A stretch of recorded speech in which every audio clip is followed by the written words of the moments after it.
भारत के उत्तर में वाक़ शिवालिक पहाड़ी सिलसिले की एक बुलंद चोटी पर एक लकड़ी के बने पुराने से घर में एक बुजुर्ग साधु वेदनाथ अकेला रहता था। सुबह का वक्त था। जैसे ही साधु वेदनाथ अपने आश्रम से बाहर निकला, उसने देखा कि सामने एक निहायत खूबसूरत और नौजवान लड़की पहाड़ की ऊंचाई पर खड़ी है, जहां नीचे हजारों फुट गहरी खाई थी। यह मंजर इतना चौंका देने वाला था कि वेदनाथ बेहिस होकर उसकी तरफ दौड़ पड़ा। अभी वो लड़की नीचे छलांग लगाने ही वाली थी कि अचानक साधु वेदनाथ ने पीछे से आकर उसके बाजू पकड़ लिए और उसे अपनी तरफ खींच लिया। लड़की ने झटके से साधु को पीछे धकेल दिया और गुस्से से बोली, तुमने मुझे रोकने की जुर्रत कैसे की? तुम होते कौन हो मेरी जिंदगी में दखल देने वाले?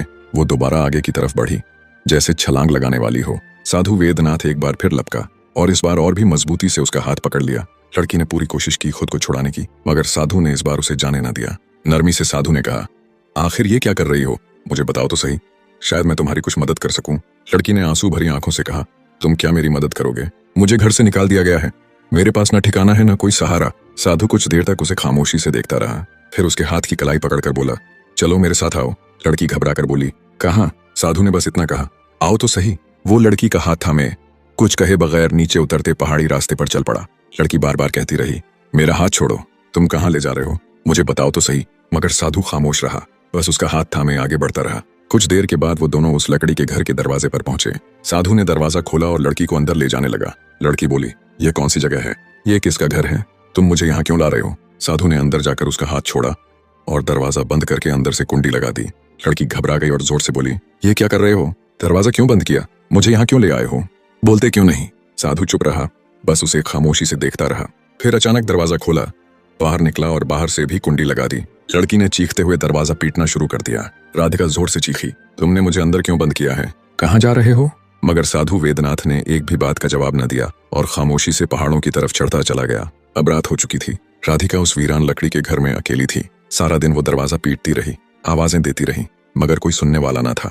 बाहर अंधेरा गहरा होता जा रहा था। अचानक दरवाजा खुलने की आवाज आई। वो दौड़कर दरवाजे की तरफ गई तो देखा साधु वेदनाथ अंदर दाखिल हो रहा है।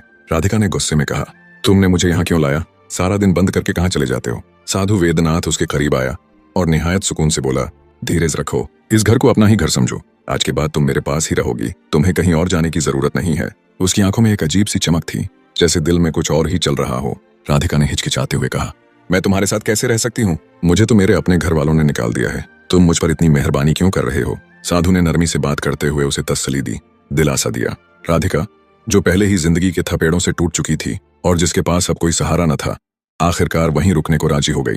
साधु ने उसे एक चारपाई दी और कहा, यहाँ सो जाओ। राधिका लेट गई और कुछ ही देर में नींद की आगोश में चली गई। साधु भी अपने बिस्तर पर जाकर लेट गया, मगर नींद उसे नहीं आ रही थी। सारी रात वो राधिका के बारे में सोचता रहा। कितनी हसीन है ये, कितनी मासूम और कितनी टूटी हुई, वो दिल ही दिल में कहता रहा। सुबह हुई। साधु राधिका के पास आया और काफी देर तक खामोशी से उसका चेहरा देखता रहा।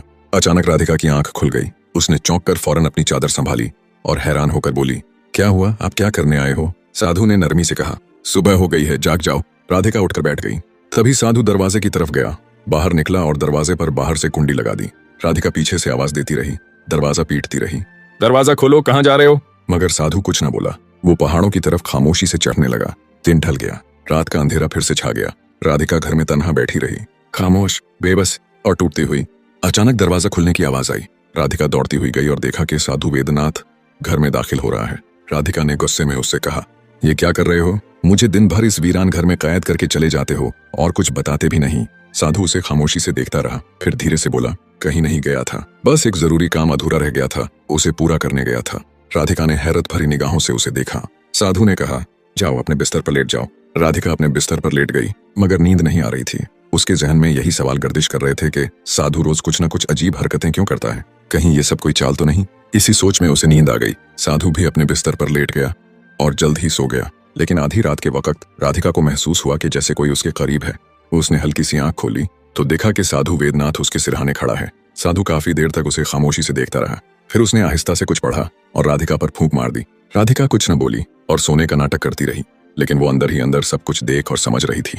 सुबह हुई तो साधु राधिका के पास आया और उसे जगाया। राधिका उठकर बैठ गई। साधु बोला, चलो बाहर चलते हैं, थोड़ी हवा में घूम लें। राधिका, जो पहले ही बहुत डरी हुई थी और साधु की हरकतों पर शक करने लगी थी, फौरन बोली, नहीं, मैं कहीं नहीं जा रही। मगर साधु ने जबरदस्ती उसका हाथ पकड़ा और उसे खींचते हुए पहाड़ की तरफ ले गया। पहाड़ों पर चढ़ने के बाद साधु ने कहा, यहाँ इस जगह पर उल्टा लेट जाओ। राधिका चीख कर बोली, क्या तुम पागल हो? कभी मुझे घर में बंद कर देते हो, कभी पहाड़ पर ले जाकर कहते हो सीधी लेट जाओ, अब उल्टा लेटने को कह रहे हो। ये सब क्या है? तुम मुझे कुछ बताते क्यों नहीं? साधु सख्त लहजे में बोला। मैंने कहा है ना उल्टा लेट जाओ। राधिका बोली, मैं हरगिज उल्टा नहीं लेटूंगी। तुम मुझे पागल लगते हो, ये किस किस्म की हरकतें करवा रहे हो? साधु कुछ लम्हे खामोश रहा, फिर बोला, ये सब तुम्हें जल्द ही समझ आ जाएगा, बस मेरी ये आखिरी बात मान लो, इस पहाड़ पर उल्टा लेट जाओ। राधिका बोली, क्या समझ आ जाएगा? उल्टा लेटने का मतलब क्या है? बहुत ही अजीब बात है ये। साधु संजीदगी से बोला, ये भी एक राज है जो मैं तुम्हें अभी नहीं बता सकता, लेकिन इतना जान लो कि तुम्हारे लिए यही बेहतर है। राधिका साधु वेदनाथ की बातें हैरत से सुनती रही, फिर थके लहजे में बोली, चलो ठीक है, अब और क्या कर सकती हूँ, ये बात भी मान लेती हूँ। राधिका पहाड़ की उसी ऊंची चोटी पर उल्टा लेट गई। साधु बोला, अपने हाथ पैर बिल्कुल सीधे रखो और अपनी आंखें बंद कर लो। राधिका ने वैसा ही किया। अचानक साधु उसके करीब आकर बैठ गया। उसने कुछ पढ़ा और राधिका पर फूंक मार दी। फिर वो बोला, अब खड़ी हो जाओ, लेकिन अपनी आंखें बंद ही रखनी है। राधिका ने हैरत से पूछा, अब क्या करने लगे हो? आंखें क्यों ना खोलूं? साधु ने सिर्फ इतना कहा, बस आंखें नहीं खोलनी तुमने। राधिका उसी पहाड़ की चोटी पर आंखें बंद किए जमीन से खड़ी हो गई और साधु आहिस्ता आहिस्ता पहाड़ से नीचे उतर गया। अपने आश्रम वापस आकर बिस्तर पर लेट गया। काफी देर गुजर गई। राधिका आंखें बंद किए खड़ी रही, फिर आहिस्ता से आवाज लगाई, क्या हुआ? मैं आंखें खोल लूं? लेकिन कोई जवाब ना आया। आखिर उसने आंखें खोल दी। वहां कोई न था। राधिका गुस्से से चीखी, ये साधु ठीक नहीं है, मैंने क्यों उस पर एतबार किया? अब उसके साथ रहना बिल्कुल दुरुस्त नहीं। ये जरूर पागल है या उसके इरादे ठीक नहीं। वो वहीं जमीन पर बैठ गई और साधु का इंतजार करने लगी। रात हो गई। उसी रात साधु दोबारा पहाड़ की चोटी पर चढ़ आया और राधिका के पास पहुंचा। राधिका ने उसे देखा तो गुस्से में बोली, तुम मुझे यहाँ छोड़कर फिर से चले गए थे, आखिर तुम ये सब कर क्यों रहे हो? मुझसे क्या चाहते हो? मुझे सच सच बताओ। साधु कुछ लम्हे खामोशी से उसकी आंखों में देखता रहा, फिर बोला, 2 दिन मैंने यहाँ गुजारे और 2 दिन तुमने। अब आखिरी रात है। ये आखिरी रात हम दोनों को इसी पहाड़ पर साथ गुजारनी होगी। राधिका हैरत से बोली, क्या इस पहाड़ पर? तुम्हारे साथ? क्यों? तुम ठीक तो हो? ये कैसी बातें कर रहे हो?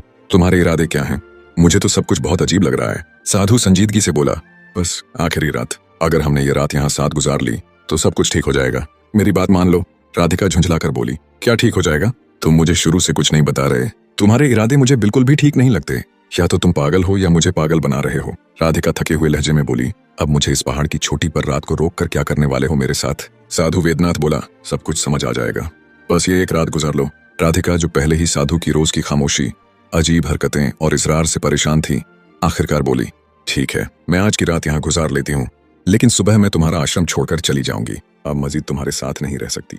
साधु वेदनाथ ने हल्की मुस्कुराहट के साथ कहा, ठीक है, आज की रात तो गुजारो, लेकिन अगर तुमने ये रात मेरे साथ यहाँ गुजार ली तो फिर तुम खुद ही मुझे छोड़कर नहीं जाओगे। राधिका चौंक गई। ये क्या अजीब बातें कर रहे हो? तुम्हारे इरादे ठीक है ना? साधु ने आहिस्ता से कहा, वो तुम्हें रात को समझ आ जाएगा। फिर वो जमीन पर लेट गया और बोला, जैसे मैं लेटा हूं तुम भी ऐसे ही लेट जाओ। राधिका थोड़ा झिझकी, लेकिन जमीन पर लेट गई। साधु ने कहा, आंखें बंद करो और सो जाओ। राधिका ने आंखें बंद की और कुछ देर में नींद आ गई। साधु भी वहीं सो गया। रात के आखिरी पहर, जब सूरज निकलने वाला था, साधु वेदनाथ ने एक बार फिर कुछ पढ़ा और राधिका पर फूंक मारी।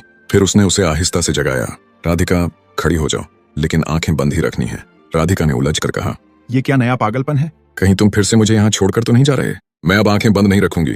पहले भी 2 बार तुम मुझे अकेला छोड़ गए थे। साधु ने नरमी से कहा, नहीं, इस बार ऐसा नहीं होगा, बस आंखें बंद रखो। राधिका जो अब बहुत थक चुकी थी, गुस्से में बोली, अच्छा ठीक है, और उसने अपनी आंखें बंद कर ली। जैसे ही राधिका ने आंखें बंद की, अचानक उसे महसूस हुआ कि किसी ने पीछे से आकर उसे अपनी बाहों में ले लिया और उसकी आंखों पर दोनों हाथ रख दिए। इस ऊंची चोटी पर सिवाय साधु वेदनाथ के और कोई न था, तो राधिका ने फौरन समझा कि ये वही है। वो गुस्से से बोली, ये क्या हरकत है? तुमने मुझे क्यों ऐसे पकड़ा है? लेकिन कोई आवाज न आई। वो और जोर से चीखी, छोड़ो मुझे, ये क्या कर रहे हो? फिर उसने जोर से खुद को झटका दिया और पीछे पलटकर देखा, मगर वहां बुजुर्ग साधु नहीं था, बल्कि एक नौजवान शख्स खड़ा था। राधिका उसे देखकर दंग रह गई और जोर जोर से चलाने लगी, ये तो मेरा शौहर है। वो दौड़ती हुई उस नौजवान से लिपट गई। उसकी आवाज खुशी से कांप रही थी। अर्जुन, तुम यहाँ कैसे आ गए? मैंने तुम्हें कहाँ कहाँ नहीं ढूंढा। तुम कहाँ चले गए थे? राधिका की खुशी की कोई इंतहा न रही। वो अपने शौहर अर्जुन को बार बार गले लगाती रही, रोती रही, हंसती रही, जैसे बरसों का दुख बह रहा हो। फिर कुछ देर बाद उसने इधर उधर देखा और आहिस्ता से पूछा, वो बुजुर्ग साधु कहाँ गया? राधिका ने हैरानी से पूछा, क्या तुम उसे जानते हो? क्या वो तुम्हें यहाँ लेकर आया है? नौजवान शख्स खामोशी से अपनी बीवी की सारी बातें सुनता रहा, फिर आहिस्ता से उसकी हथेली थाम कर कहा, आओ मेरे साथ चलो। वो उसे लेकर उसी लकड़ी के घर में आ गया जहाँ साधु वेदनाथ रहा करता था। राधिका ने चारों तरफ नजर दौड़ाई और चौंक कर बोली, ये तो उसी साधु का आश्रम है। नौजवान शख्स फिर भी खामोश रहा। राधिका ने उलझकर पूछा, तुम मुझे यहाँ क्यों ले आए हो? नौजवान ने मुस्कुराकर कहा, तुम पहले भी तो यहीं रहती थी, अभी कुछ वक्त और यहीं रह लो। राधिका उसे हैरत से देखने लगी। तुम्हें कैसे पता चला? नौजवान ने मुस्कुराते हुए उसकी आंखों में झांका और बोला, मुझे सब कुछ मालूम है, ये आश्रम, वो साधु, सब कुछ। फिर आहिस्ता से उसने कहा, वो बुजुर्ग साधु मैं ही था। ये सुनकर राधिका की आंखों से आंसू बहने लगे। वो दौड़कर अपने शौहर के गले लग गई। मुझे माफ कर दो, मैं तुम्हें पहचान नहीं सकी।